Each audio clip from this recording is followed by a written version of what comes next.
Você pode ver, quando você vê agora esse conflito, né? Ucrânia e Rússia, alguns países da Europa tiveram a sua cota de gás diminuída. Os caras precisam de energia. Vão buscar o quê? Diesel. E se tem mais gente buscando diesel, o preço vai lá para cima. Sim. Então, esses fatores todos, preço, o valor do dólar, preço do valor do petróleo lá fora, procura de diesel, faz com que o preço seja instável. Agora, uma refinaria você não faz em 2, 3 anos. É de 4 para cima. Sim. Nós não investimos com mais profundidade nisso por causa da pandemia, que o Brasil passou um momento difícil na economia. 2020, por exemplo, nós gastamos 700 bilhões de reais com a pandemia. Quase metade disso com auxílio emergencial. 2020? 2020. Você pode ver o que aconteceu em 2020. Março, começou a política do fica em casa. Lockdown. Fecha tudo. Quem tem salário fixo, né? Tem estabilidade no emprego, sobrevive. Quem tem uma poupança... O senhor está falando do comecinho da pandemia. Sim, março de 2020. Tá. E daí o que aconteceu? Quando começou obrigando o povo a ficar em casa, e eu fui para Taguatinga, Ceilândia, né? Bairros pobres lá da periferia, de moto, e entrava na casa das pessoas, posso ver tua geladeira? Não tinha nada. São pessoas que vivem na informalidade. É o churrasquinho de gato, no Rio aqui a água é o biscoito na praia, aqui em São Paulo aqui é vender biscoito, aqui o picolé na arquibancada, é o cara que conserta a máquina de lavar roupa, é o mecânico, é o informal. Esse pessoal foi obrigado a ficar dentro de casa, a massa. Nós levantamos naquele momento 38 milhões de pessoas. Vamos viver do quê? Eu chamei o ministro da Defesa.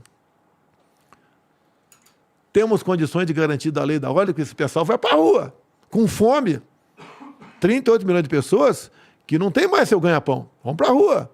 Irresponsabilidade de fazer o que estão fazendo sem dar alguma coisa para eles.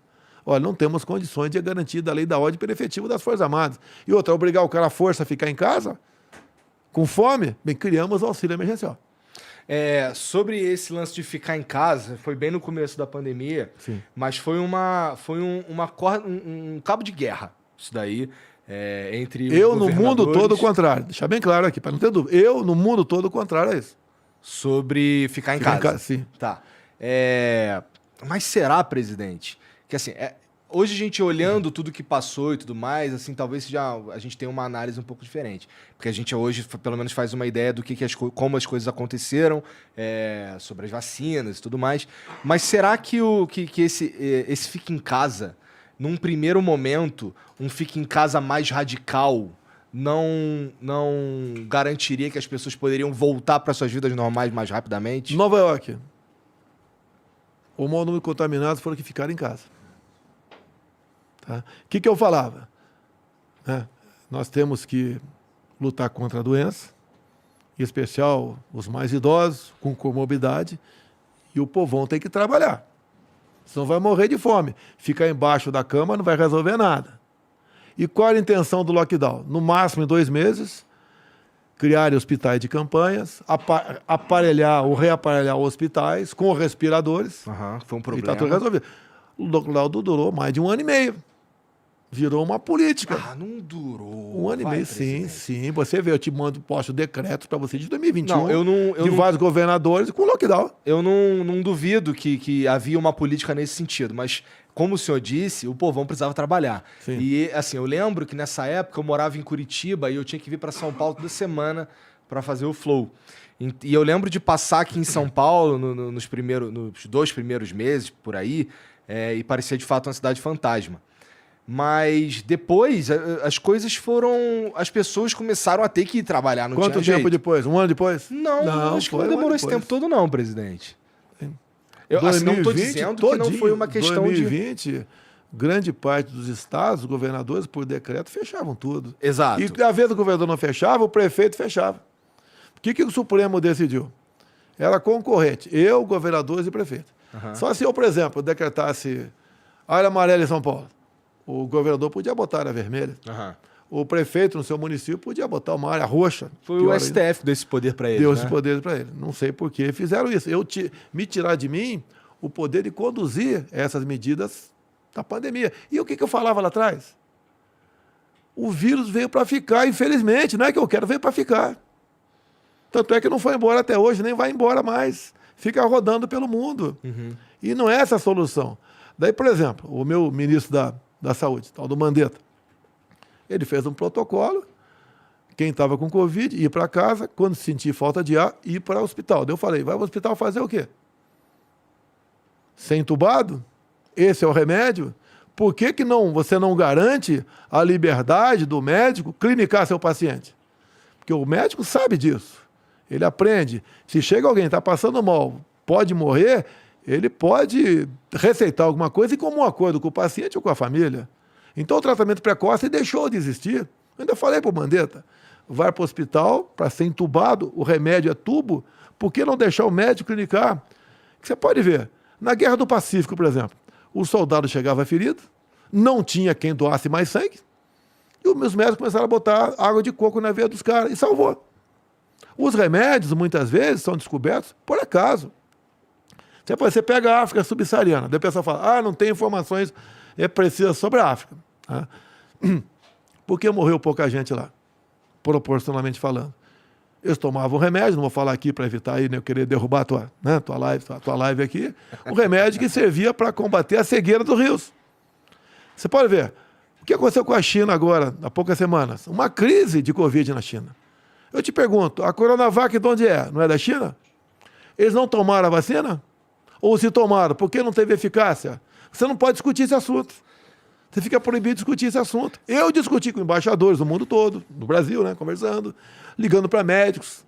Região amazônica, qual o percentual de morte entre civis e militares? Muito maior entre os civis. Os militares estavam usando usando para combater o negócio da malária. E acabou, a hidroxicloroquina. Da malária. Tá. Eu tomei quando eu passei mal. No dia seguinte estava bom, coincidência ou não. Eu vou em eventos por aí. Às vezes tem 2 a 3 mil pessoas me assistindo. Quem é que contraiu o Covid? 70% levanta o braço. Quem usou isso ou aquilo? 90% levanta o braço. Funcionou. E é uma coisa imediata. Mas, presidente, isso é meio que lutar contra a comunidade científica. Não. Tá todo mundo no começo da pandemia. Contra a indústria farmacêutica, é uma diferença grande. É que no começo da pandemia... E a comunidade científica, em grande parte, representa a indústria farmacêutica. Isso chama de liberdade. Mas é que eu conversei com vários cientistas aqui, inclusive a Esther Sabino, que foi uma brasileira, que foi uma das primeiras, se não me engano, a primeira a sequenciar o coronavírus e tal. E ela estava falando sobre esses remédios aí, que no início, que as pessoas não sabiam como lidar com o corona, foram feitos diversos testes com remédios, e a hidroxicloroquina, a azitromicina, esses remédios aí, eles chegam com uma proposta de, esse remédio serve para outra coisa, mas parece que ele diminui a carga viral, qualquer coisa nesse sentido aí que eu também não vou saber com certeza, aí pesquisem, tá? Mesma coisa das máscaras, tira a máscara, bota a máscara, não sei direito como é que funciona. Mas depois, assim, começaram a surgir os estudos dizendo que o lance esses remédios, eles não têm uma relação direta entre ficar bom ou não. Pode ser que não tenha nenhuma mesmo, né? Pode ser. Pode ser um placebo? Pode ser. Mas chama-se liberdade médica, autonomia médica, que foi também castrado essa questão. Você quer ver? Quando se fala em vacina, me acusam de não ter comprado vacina. Em 2020, quando é que começou a primeira vacina? Em dezembro, no Reino Unido. A Pfizer, eu vi o presidente da Pfizer dizendo que estava em negociação com o governo brasileiro desde maio, eu acho, 2020. Sim. Né? 2020. E aí, como é que foi? O que acontece? Vai. Eu acredito que 90% do pessoal que está me ouvindo aqui não lê a bula de remédio. Eu não leio. Tá? O senhor não lê. Agora, eu li a bula, que era o contrato da Pfizer. Tá. Em 2020, estava escrito lá, um dos itens, não nos responsabilizamos por qualquer efeito colateral. Falei, peraí. Mas isso não é padrão? Não. Tipo, os Estados Unidos assinam uma parada Ninguém dessa. é contra a vacina. Eu tomei um montão de vacina na minha vida. Essa agora é uma vacina experimental. Uhum. Quem está fabricando não se responde, que efeitos colaterais são esses? Daí eu lancei aquela do jacaré. Pelo amor de Deus, cara. Uma figura de linguagem. O mundo caiu na minha cabeça. Aí o cara Eu já fala, falei "A tua algumas resposta-" vezes aqui, não é porque o senhor tá na minha frente, não, mas eu já falei aqui que tem tanta coisa pra criticar isso, daí não me parece ser uma melhor delas, né? Eu poderia falar outro bichinho qualquer, né? Quem sabe fosse mais simpático, tá certo? Mas figura de linguagem, o mundo caiu na minha cabeça. Pô, castraram a liberdade do médico. Inclusive teve um projeto de lei do senador, agora vale a pena tu ouvir, do senhor Omar Aziz, Tá. que eu dei uma força no projeto de lei dele. Ele condenava até 3 anos de cadeia o médico que receitasse qualquer coisa fora da bula. Até a vovó, né, o chazinho da vovó, ia ser condenado. E tem muito remédio que você usa para uma coisa hoje, mas é recomendado para outra. Sim. Sim. Então ele queria 3 anos de cadeia. Agora, o Omar Aziz tem uma história bacana. Eu podia ter acabado com a CPI logo no começo. Chegou lá uma medida provisória nossa, tratando desses assuntos, e daí ele entrou com uma emenda, juntamente com o deputado federal Renildo Calheiros, irmão do Renan Calheiros, a mesma emenda, dizendo o seguinte, né, que prefeitos e governadores podiam comprar qualquer vacina no mundo, sem certificação da Anvisa e sem licitação. E quem ia pagar a conta era o governo federal. Se eu faço vista grossa ou deixo aprovar, estava sendo feita a festa de muitos governadores e prefeitos. Então tem muita gente honesta, não ia fazer isso aí. Tá? Deixa bem claro isso aí. Imagine a festa que ia ser. Já fizeram, o consórcio do Nordeste, são 9 governadores, já fizeram a festa. Quando a gente mandava dinheiro para lá, tu lembra dos 50 milhões para comprar respiradores? Via Carlos Gabas, que quase foi ministro da Defesa do governo Dilma. Tá? Ele pegou 50 milhões e comprou, entre aspas, gastou com uma casa de maconha, gastou 50 milhões e não recebeu um só respirador? Carlos Gabas. Carlos Gabas, você pode ver. Isso foi... Eu vi que eles tinham negócios ligados à maconha, mas que ele uma tinha... casa de maconha. Mas que eles fizeram isso daí, vou anotar aqui para dar uma pesquisada depois. Tá. Então o que acontece? Gastaram 50 milhões, pagaram, não receberam um só respirador. Quantos nordestinos que não morreram por falta de ar, por essa irresponsabilidade? E na CPI, quando um senador lá, isento, entrou com um pedido para convocar o Carlos Gabas, o que o Renan Calheiros fez? Não estamos aqui para apurar desvio de recursos. Essa é a briga que a gente enfrentava.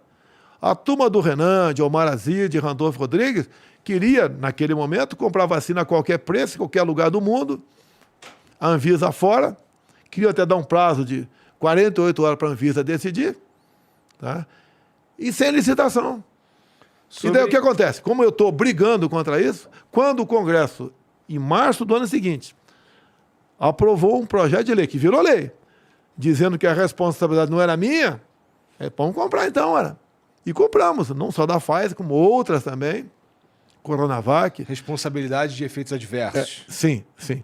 Tá. Tá, e você pode ver, eu não forcei ninguém a tomar vacina. Isso chama-se liberdade. Na verdade, pelo contrário, presidente. Com todo respeito, você sabe que toda vez que você fala, toda vez que todas as ações que você toma, elas repercutem no Brasil em forma de influência. O lance do senhor não tomar... Não sei se o senhor não tomou a vacina, mas assim... O lance Não, do eu não senhor... tomei vacina. Me recomendaram até tomar uma água destilada.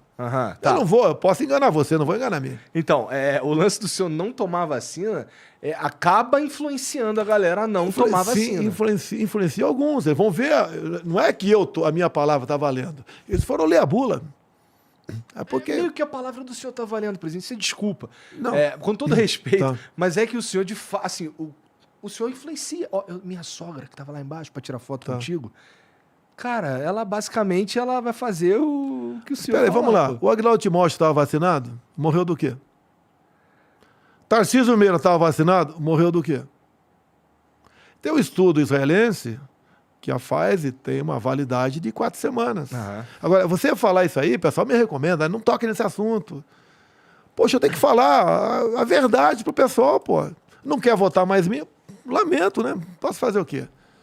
Eu tenho que falar a verdade. Você pode ver, estão vacinando criança agora a partir de 3 anos de idade. Essa vacina é para uma cepa que não existe mais. Estou mentindo? Não existe mais. Bom, eu É uma vou outra anotar cepa. porque eu preciso saber. É uma outra cepa. Agora, o que interessa? Eu comprei vacina para todo mundo. 500 milhões de doses. E fomos o país que, mesmo proporcionalmente, mais vacinou. E tem gente que quer tomar a terceira, a quarta dose, sem problema nenhum. Enquanto quiser tomar, vamos dar a vacina. Agora, respeitem quem não quer tomar a vacina. Se você está vacinado, você não vai ser contaminado. E a esquerda que fez a campanha contra mim para eu tomar vacina. Para a esquerda, alguns querem que eu parta, né? Deixa eu ficar sem vacina. Inclusive, uma coisa óbvia, eu acho que o médico vai dizer que eu tenho razão. Quem se contaminou está melhor imunizado que quem tomou a vacina. Por que é a vacina? É um vírus inativo. Para enganar seu organismo a produzir anticorpos. Se eu peguei o vírus ativo, o meu organismo não foi enganado. Ele realmente trabalhou para combater aquele vírus e criar uma memória para eu não ser, para quando for contaminado novamente, atacar. Era nisso que eu estava apostando, na imunidade de rebanho? A mesma coisa que o Boris Johnson apostou? O Boris Johnson tem uma coisa comigo, eu vou falar aqui, tá? Até uma novidade, né? Eu estava com o Boris Johnson, e ele queria que eu abrisse aqui, facilitasse a importação de uísque. Pô, em plena final de pandemia, com todo respeito, não é a minha prioridade facilitar a importação de uísque. E tínhamos conversado esse papo aqui sobre vacina antes. Tá. E ele tinha sido vacinado. Eu falei, eu abro a importação de vacina hoje, facilito, de uísque. Obrigado aí. A gente fez o exame de sangue agora e vê quem está mais imunizado. Tu tiver mais imunizado do que eu por causa da vacina, do que eu que não tomei e tomei o vírus, abro hoje. Ele não topou. Então, certas verdades... Rolou essa conversa? Rolou. Como é que eu descontraio? Com o Putin, teve descontração. Tá? Teve descontração também. 3 horas de conversa, tem que ter uma descontração. Mas eu não duvido, não, que o senhor está, de fato, mais imunizado que eu, que não... Agora, por que vacinar, por exemplo, quem contraiu o vírus, meu Deus do céu? Uma coisa óbvia. E o que acontece, né? Uma parte considerável da população, elas não demonstram qualquer sinal de contaminação. Sim. Tem um nome específico para isso daí, tá certo? Tá. Não demonstra. Então, o jovem, por exemplo, eu te falei das academias militares, eu falei, vão continuar abertas. Ninguém sequer foi hospitalizado. E liberdade para o médico. Eu não estou impondo o médico dar ou não dar esse ou aquele medicamento, tá? Que não tinha e não tem até hoje comprovação científica assim. Tá? Ele decide.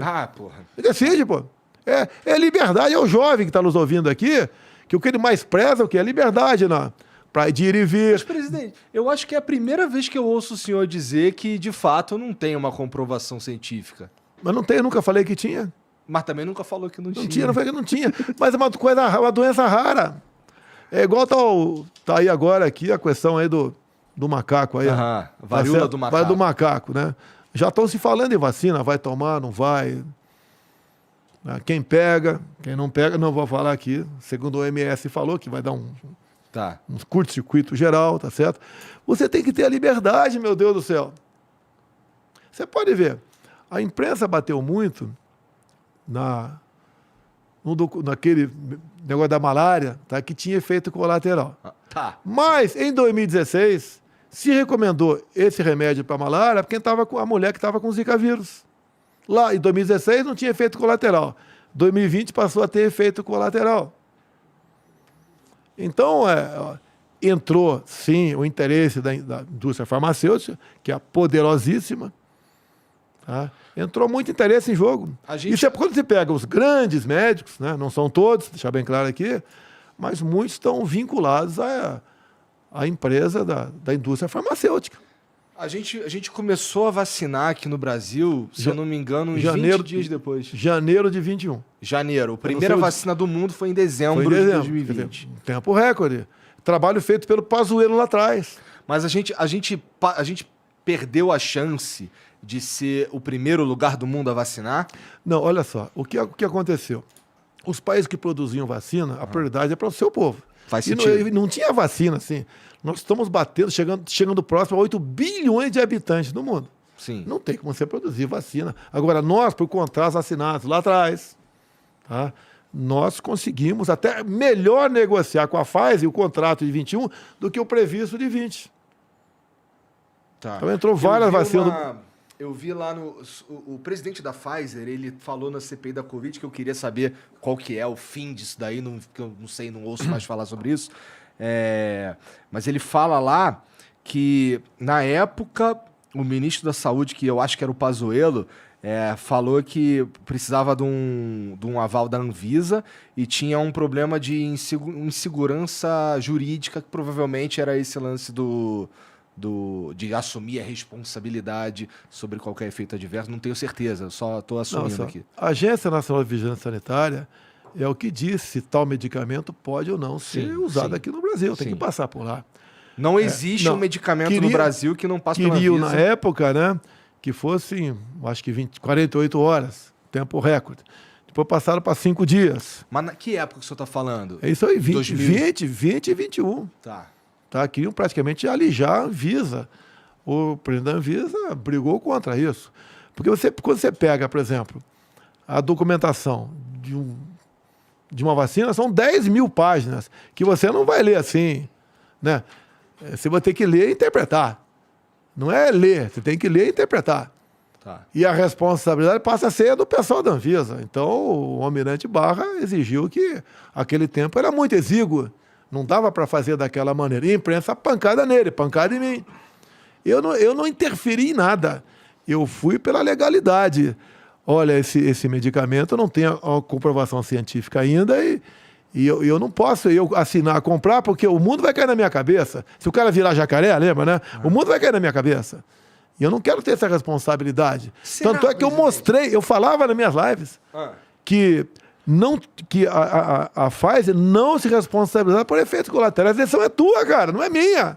Tô mostrando pra você. Era muito mais fácil eu estar do outro lado. Era muito mais fácil. Eu acho que o senhor sairia como herói, inclusive. Sim. Eu acho que a aposta... Porque assim, você está falando várias vezes aqui que foi pelo que o senhor acreditava ser certo. Sim. Mas ficar do outro lado da aposta era politicamente muito melhor. Não, mas eu não fiquei do outro lado do politicamente correto. Eu fiquei em cima do muro. Olha, é isso. Você tem que decidir se vai tomar vacina ou não. Como eu falei agora, a questão de criança. Você tem que decidir. Você tem que ler a bula, meu Deus. É o teu filho que está em jogo, a vida dele. Essa vacina é boa, não é? Quais são os efeitos colaterais? O CDC, que é a Anvisa americana, diz que os efeitos colaterais começarão a ser mostrados para o mundo no final de 22, 23. Quais são os efeitos colaterais? Inclusive, a Pfizer pediu um sigilo, acho que por 70 anos, 50 anos. Depois a justiça americana derrubou isso aí. Por que sigilo 50 anos? Por que você não pode ver o que está acontecendo ali? O que é isso aí? Tá? Agora é abrir a cabeça das pessoas. O ser humano... Não desconfia. Você não falou, não sei se falou lá fora aqui, sobre a classe política? Pô, por que você vai acreditar que o político agora está preocupado 100% com a tua vida? Não, tenho certeza que não está, para ser sincero. Você que falou que tem certeza. Tem político que está bem intencionado, todos estão bem intencionados. É verdade. Agora, ficou na mão do Renan Calheiros, do Omar Aziz, que por um voto não deixou de ser indiciado por pedofilia, que teve a família toda presa por desviar 270 milhões de reais da saúde lá no estado do Amazonas. O Renan Calheiros cheio de processo no lombo. Tá? O seu Randolfo Rodrigues, que saltita para lá, saltita para cá, cada um está num lugar. Tá? Essas pessoas que vão decidir a tua vida. Inclusive, o Randolfo Rodrigues tinha, comecinho de 2020, ele fez uma live dizendo que ia dar uma medalha para médicos que estavam receitando o tratamento precoce. Ele mudou de ideia. Para ficar contra mim, com toda certeza.